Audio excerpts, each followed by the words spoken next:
வாழ்க வளமுடன். ஹாய் சகோஸ், இதயம் மீட்டும் மெல்லிசை போல உங்கள் மனதை மயக்கப் போகும் எழுத்தாளர் தீபா பாபு அவர்களின் கற்பனை சிதறல்களுக்குள் நம் பயணத்தை தொடங்கலாமா? அத்தியாயம் 25. மாதங்கள் கடந்திருக்க மசக்கையின் ஆரம்ப கட்டத்தில் இருந்தால் பிரியஞ்சலி. 50 நாட்கள் கடந்திருந்து பெண்ணின் வயிற்றில் உணவு எதுவும் தங்காமல் வெளியேறி அவளை பெரிதும் சோர்வுற செய்திருந்தது. ஏமா வாந்தியில இவ்வளோ சிரமப்படுறாளே? பொதுவா பொம்பளை பிள்ளைக்கு தானே வாந்தி அதிகம் இருக்கும் என்று தன் தாயிடம் வினவினாள் ஆதினி. ஆம்பளை பிள்ளைக்கு முடி அதிகம் இருந்தாலும் வாந்தி வரத்தான் செய்யும். அப்படியே பொண்ணுனா மட்டும் என்ன? முதல் வரவா மகாலட்சுமியே தலைச்சம் பிள்ளையா என் வீட்டுக்கு வரட்டும் என்றார் பூங்கோதை. அப்பா, நான் நான் சொன்னேன். உங்களுக்கு பேத்தியே முதல்ல பிறக்கட்டுமா, அதோட என் பையனுக்குமே பொண்ணு தானே வேணும் என்றாள் அவள் குறும்பு சிரிப்புடன். அடி போட போறேன் உன்ன. இப்படியெல்லாம் பேசி பழகாது. இந்த காலத்து பிள்ளைங்க மனசுல தேவையில்லாத எண்ணங்களை என்கரேஜ் பண்ணக்கூடாது. இன்னைக்கு என்ன எப்படி பேசினாலும் உன்கிட்ட திட்டு வாங்குறேன். பெண் சலிக்க பேச தெரியாம பேசினா வாங்கி கட்டிக்க தான் வேணும். பெட்டர் வாய மூடி அமைதியா இருந்துடு என்றான் விக்னேஷ் கிண்டலாக.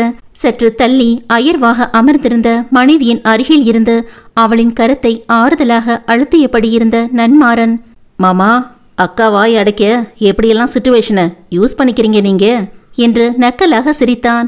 ஷூ, அமைதியா இருடா. அவளே நான் சொன்னதை கண்டுக்காம இருக்கா, இவன் வேற எடுத்து கொடுக்குறான். என்ன இருந்தாலும் என் உடன்பிறப்பு அப்பாவியா இருந்தா நான் கை கொடுத்து தூக்கி விடத்தானே செய்யணும். ஐயோடாப்பா, உன் அக்கா ரொம்பவே அப்பாவிதான். கல்யாணம் ஆன நாள்ல இருந்து நானும் பார்த்துட்டு தானே இருக்கேன். மாமனும் மச்சானும் பதிலுக்கு பதில் வழக்காட, நானும் பொறுமையா இருக்கலாம்னு நினைச்சா நீங்க என்ன இப்படி நையாண்டி பண்ணிட்டு இருக்கீங்க என்று வேகமாக எழுந்து கணவனிடம் வந்தாள் ஆதினி. ஏய், நான் சாதாரணமாக தாண்டி சொன்னேன். உன் தம்பி தான் தேவையில்லாம எல்லாத்துலேயும் ட்விஸ்ட் செஞ்சு சண்டை மூட்டி விடுறான் என்று மனைவியை சமாதானம் செய்த விக்னேஷ். சரி, பிரியாவை பாரு, வாமிட் ரொம்ப பண்ணி ஓய்ஞ்சு போய் தெரியுறா. ஒரு லெமன் ஜூஸ் போட்டுக்கொண்டா என்று திசை மாற்றி விட்டான். அவள் சமையலறை நோக்கி நகரத் தொடங்க, இல்ல வேண்டாம் அண்ணி, கொஞ்ச நேரம் முன்னாடி தான் ஆரஞ்சு ஜூஸ் குடிச்சேன் என்று சோர்வாக அவளை தடுத்தாள் பிரியா. அதுதான் வயிற்றுல நிக்கலையே, கொஞ்சம் புளிப்பா தேன் கலந்து எடுத்துட்டு வரேன், வாய்க்கும் நல்லா இருக்கும்.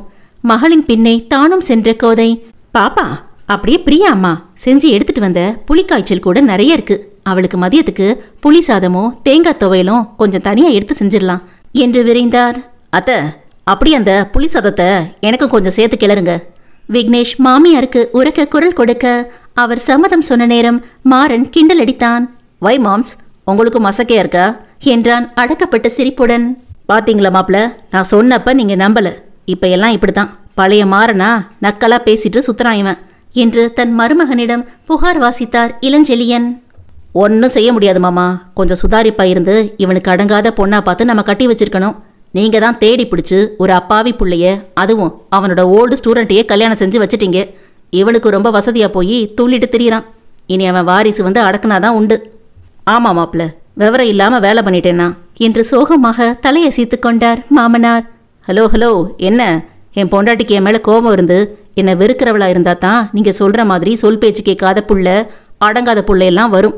என் ஆளுக்கு தான் என் மேல கொள்ளையா லவ் இருக்கே. அதோட நான் சொல்றதையெல்லாம் அழகா சரின்னு அமைதியா தலையாட்டவும் செய்வான். அதனால வயிற்றுல இருக்கிற பிள்ளையும் அம்மா போலவே நம்மளும் அப்பா பேச்சு கேட்டு வளரணும்னு பொறுப்பாத்தான் வரும் என்று அலட்டினான் மாறன். பிரியாதான் வேகமாக திரும்பி, என்ன நீங்க இப்படியெல்லாம் உங்ககிட்ட பேசிட்டு இருக்கீங்க என்று தவித்து போனாள். ஐயோ, இவன் அலட்டல் தாங்க முடியலையே என்று போடியாக சலித்த விக்னேஷ். சரி, அதை அப்ப பாப்போண்டா, நானே உன் பிள்ளைக்கு சண்டை போட சொல்லிக் கொடுப்பேன் என்று மேலும் சீண்டினான். ஐ எம் வெயிட்டிங் மாமா, ட்ரை யுவர் பெஸ்ட் என்று கண் சிமிட்டினான் வாத்தி. கல்லூரி முடிந்து வீடு திரும்பிய மாறன் படுக்கையில் சோக சித்திரமாய் சாய்ந்தமர்ந்து சுவற்றை வெறித்திருக்கும் மனைவியை யோசனையுடன் பார்த்துவிட்டு நெருங்கி வந்தான். என்ன மேடம், டீப் திங்கிங் என்று அவள் தோளை தட்டினான். ஒன்னும் இல்ல என்று வெறுமையாக சொன்னவளின் முகம் என்னிடம் 1000 இருக்கிறது என்று வேறு கதை சொன்னது. ஓஹோ, சரி, ரெஃப்ரெஷ் ஆயிட்டு வரேன் என்று மேலே எதுவும் விசாரிக்காமல் தன் போக்கில் சென்று விட்டான். எதையோ எண்ணி பெண்ணின் விழிகள் கலங்க பார்க்க எச்சிலை கூட்டி விழுங்கி தன்னை நிதானப்படுத்தினாள் அவள். அவன் வெளியே வரவும், நான் டீ போடுறேன் என வெளியேற முயன்றவளை தடுத்தவன், நானும் கீழே தான் வரேன், போகலாம் என்று கண்ணாடி முன் நின்று தலைவாரினான். அவனையே அவள் சோர்வுடன் பார்த்திருக்க அதையெல்லாம் ஓரவெளியில் கவனித்தபடி தன் வேலையை முடித்தவன் அருகில் வந்தான். போலாமா? என தலையாட்டி நகர முயன்றவளின் கரம் பற்றி நிறுத்தியவன் அவளை தன்னோடு சேர்த்து மென்மையாக அணைத்து கொண்டான். அடக்க முயன்ற கண்ணீர் பட்டென்று வெளிவந்து அவள் கன்னத்தில் இறங்கியது. அவன் கரங்கள் அவளை சுற்றி இருக்கும் பொழுதே உதடுகளும் பக்கவாட்டில் திரும்பி அவள் கழுத்து வளைவில் முத்தம் பதித்தது. பெண்ணின் நெஞ்சு வேகமாக விம்மி மேலேறி கீழிறங்குவது அந்த நெருக்கத்தில் தெரிய, மேலும் அவன் அணிந்திருந்த சட்டையை மீறி அவளின் விழிநீர் சூடும் அவனது தோள் தொட்டு தீண்டியது. மெல்ல பெருமூச்சு எடுத்தவன், எதையோ மனசுல போட்டு உழப்பிட்டு இருக்கா, மெதுவாத்தான் வாயை புடுங்கணும் என்று எண்ணிக்கொண்டான். அலறியா நீ? வேண்டுமென்றே அறியாதது போல் கேட்டான். இல்ல என அவசரமாக மறுத்து அவன் தோளில் அழுந்த முகம் புதைத்தது போல் கண்ணீர் துடைத்தாள். ஓகே, கிளம்பலாமா என விலக முயல அவனுக்கு முன் நகர்ந்து திரும்பி இருந்தவள் குளியல் அறைக்குள் விரைந்தாள். நான் வாஷ்ரூம் யூஸ் பண்ணிட்டு வரேன். முகம் காட்டாமல் மறைந்து ஓடுபவளை கண்டு சிரித்து கொண்டவன் அவளுக்காக காத்திருந்தான். மா, நாங்க வாக்கிங் போயிட்டு வந்துடுறோம். பிரியாவிற்கு தற்போது 4 மாதங்கள் நிறைவடைந்து இருந்தது. வாந்தியும் சற்று கட்டுக்குள் வந்து பெண்ணால் ஓரளவு சாப்பிட்டு வைத்து இலகுவான வேலைகளில் ஈடுபட முடிந்தது. சரி, அன்னைக்கு சொன்னதான் கால வேலையில நம்ம தெருவுல கூட்டிட்டு போ. இப்போ பொழுது இறங்கி இருட்டுற நேரம் ஆச்சு. அதனால மொட்டை மாடியில கோதை முடிக்கும் முன்னே அங்கதாமா போறோம், கவலையே படாதீங்க என்றான். வா என்று மனைவியின் கைப்பிடித்து அழைத்து சென்றான். அதையே வாஞ்சையுடன் பார்த்திருந்த செலியன், கல்யாணமான புதுசுல திரும்பி கூட பார்க்காம போய் நம்மளை டென்ஷன் பண்ணிட்டு இன்னைக்கு எங்க போனாலும் பொண்டாட்டி கையை விடாம தான் பிடிச்சு கூட்டிட்டு போறான் என்றார் சிரிப்புடன். கோதையும் அந்நினைவில் புன்னகைத்தவர், எப்படியோ நல்லா இருந்தா சரிதான் என்றார் நிறைவாக. பின்மாலை பொழுது தென்றல் காற்று மேனியை தீண்டி சென்று மனதை இதமாக உணர வைக்க மாறன் தன் கைபேசியை எடுத்து 90களில் காதல் மெல்லிசை பாடல்களை ஒலிக்க விட்டான்.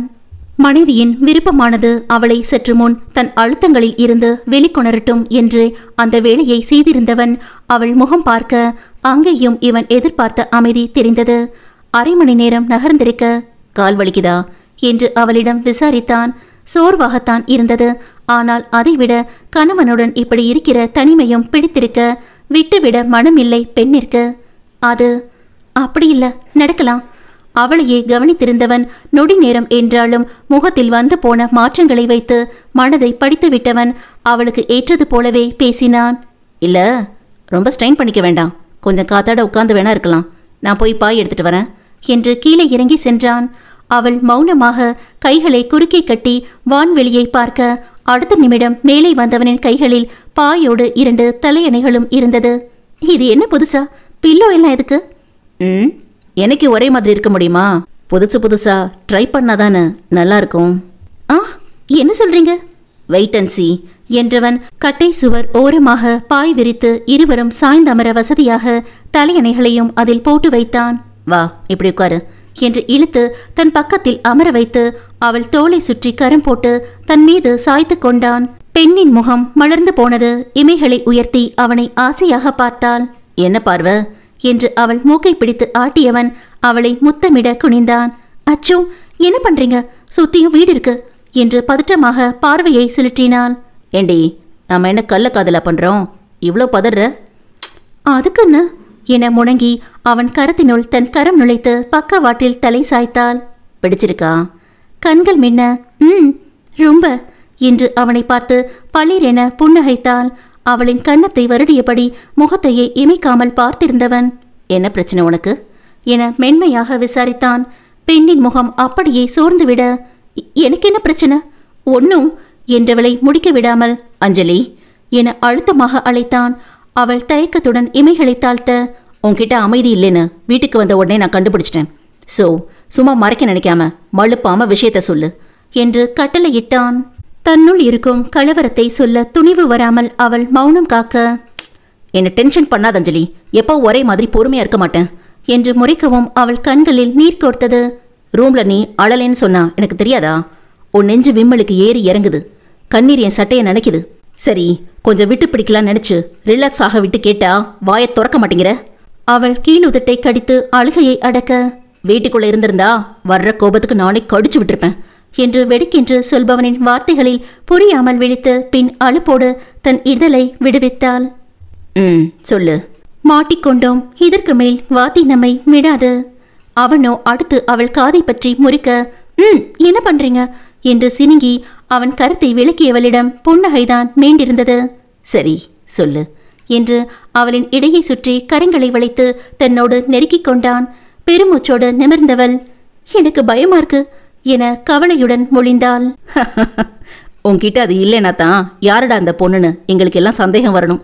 நியாயமா பார்த்தா உன்னோட உடன்பிறப்புன்னு கன்யாவை சொல்றதை விட உன் பயத்தை சொல்லிட்டு போயிடலாம். அவன் நக்கலில் முகம் சுருக்கியவள், உங்களுக்கு கிண்டலா இருக்கா என்றாள் குறையாக. அப்சல்யூட்லி. உன்ன மாதிரி தொட்டதுக்கு எல்லாம் பயந்து கிடக்கிறவள வேற என்ன செய்யறது? அவள் மெல்ல விலகி அமர அவளின் சோர்ந்த தீவிரமான முகம் பார்த்து இவனுக்கு சிரிப்புதான் வந்தது. ஏன் அஞ்சலி, இன்னைக்கு இந்த விக்னேஷ் மாமா கிண்டல் பண்ணிட்டு இருந்தாங்கல்ல, நாளைக்கு உன் புள்ள வந்து உன்னை அடக்குமாடான்னு வீர வசனமெல்லாம் எடுத்து பேசினாங்களே, எனக்கு என்னவோ அதெல்லாம் சுத்தமா ஒர்க் அவுட் ஆகாதுன்னு ஷியோரா தோணுது. இவ்வளோ பயந்துட்டு இருக்க, உன் வயிற்றுல இருக்கிற புள்ள மட்டும் என்ன எதுக்கும் துணிஞ்சதா சண்டை போடுறதாவா இருக்க போகுது? கண்டிப்பா நெகட்டிவ் தாட்ஸ்ல உளர்ற பயந்த சுவாபமா தான் குழந்தை பிறக்கும். ஆனா என்கிட்ட சண்டை போட வைக்கணும்னு அவருக்கு எவ்வளவு பேராசைப்பாரு என்று அக்கா கணவனை நக்கல் செய்கிற போர்வையில் பெண்ணிற்கு அவளின் உண்மை நிலையை நாசுக்காக எடுத்துரைத்தான் மாறன். அஞ்சலி முற்றிலுமாக திகைத்து போனாள். தன்னை நெருங்கும் பிரச்சனை, தன் கவலை என என்னை பற்றி மட்டும் வேதனையில் உழன்று சுயநலமாக இருந்துவிட்டேனே, இது எவ்வளவு பெரிய தவறு என்று ஒரு தாயாய் அவள் உள்ளம் பதறி போனது. நட்புகள் எல்லாரும் மறக்காம நம்ம சேனலை சப்ஸ்கிரைப் பண்ணுங்க, கதையை கேளுங்க, லைக் பண்ணுங்க, கமெண்ட் பண்ணுங்க, பிடிச்சவங்க ஷேர் பண்ணுங்க. நன்றி.